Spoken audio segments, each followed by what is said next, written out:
আমাদের দেশের অনেক ঐতিহ্য নষ্ট হয়ে গেছে। তো এটাকে একটা হেরিটেজ হিসাবে বা ঐতিহ্য হিসাবে আনা হয়েছে। এটা আপনারা যদি মনে করেন যে কমার্শিয়ালি ভায়াবল কিনা, বোধহয় না।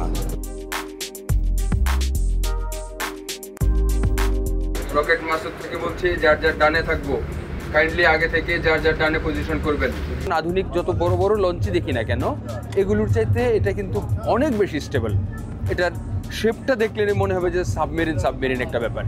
এর গতি, তারপরেও এখন আধুনিক যে সকল লঞ্চগুলো আছে তার সাথে টেক্কা দেওয়ার মতো না হলেও তার কাছাকাছি।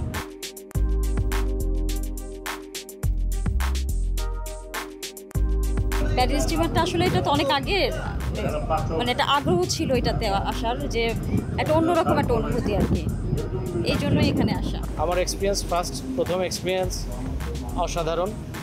মানে এরকম একটা শিপে এত সুন্দর একটা জার্নি হবে, এটা অসাধারণ।